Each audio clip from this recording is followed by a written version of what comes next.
Welcome to Reading BSAC's 60th dinner. For the next 20 minutes you're going to see images from 1954 to the present day. You'll get some clue as to what has changed over the years. An embryo of a club was formed in 1953, but it wasn't until the 21st of June 1955 that the group had reached 20 and a committee was formed. One of the founders of the club was Alex van Hoven, and his wife Gillian was the training officer, and she was the only person trained in diving in the club at the time. And Alex himself was the chairman. There was no diving officer. In November 1955, formal training started at the Arthur Hill Baths in King's Road in Reading, and the club later used the Conservative Club in King's Road for their lectures and social events.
By 1966 the club had reached over 150 members and were very dependent on club members' boats, so we bought our own.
truck, piloted with a stick like a high-intensity lights to illuminate the dark bottom.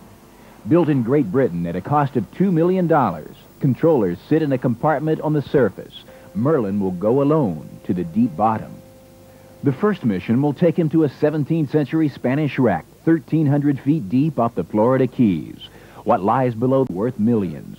John Astley is Merlin's master. We've got certain suction devices for lifting crockery or porcelain or fragile artifacts that we don't want damaged. Controlled with an odd-looking stick, Merlin's two multi-jointed mechanical arms can vacuum sand away and handle treasure weighing from a few ounces to 250 pounds. Men have used machines like the Deep Rover submarine to ride to the bottom. But robots like Merlin are taking over. Controllers are safer, driving the submersible from the surface. Their computers will make a record for archaeologists. We won't be losing history. Every 4 to 5 seconds, all the data about our position and every sensor on the vehicle is coming to the surface and it's being logged on this. Until now, little H2D2 has been the mechanical star of the Seahawk adventure. His small arm plucked an ancient bell from the bottom of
I once went down in a submarine with the Royal Navy, I've always been keen to see any new developments in underwater craft. Earlier this year, I was down in the West Country and I went along to a small harbour on the edge of Plymouth Sound where I'd heard that the first sea trials of a brand new miniature submarine were taking place. I'd arranged to meet the man behind the project so I could find out how the tests were going and take a closer look at the sub itself. Well, this is the X2. It's made out of fiberglass and marine ply, and it's painted bright yellow. The power comes from two 6-volt batteries. They drive a small propeller to give a speed of 1.5 knots. The rudder is connected to a joystick in the cockpit, and the stick also controls the two side fins to make the submarine go up or down. But perhaps the most interesting mechanism on this craft is the plug hole, and that's because the X2 is a wet submarine, which means when it goes down, water rushes in through the plug hole and the whole of the cockpit fills up with water. So you need full diving kit to use the X2, and its inventor, George Cook, lent me a wetsuit so I could go down with him. George's invention is a kind of underwater jeep. It could be used by divers on research or salvage work to ferry them around and carry their tools. But the X2 is still very experimental, and photographer Brian Jones goes down on every dive with a film camera so that George can study its performance. Brian was packing his camera into a special case. This doesn't just keep the equipment dry, it also protects it from the pressure of water, and the controls are connected through the casing. That's all sealed off now. Yeah. This is the, I think, to wind the spring motor. Shutter release. This is the viewfinder, is it? That's right. You line your eye up with that pip and the hole in the middle of the plate. Ah, yeah. What do you reckon visibility is today? Looks fairly flat now. I should think about 15 feet. Oh, so you'll be able to see us quite clearly in the Yes. sub? I hope so.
you.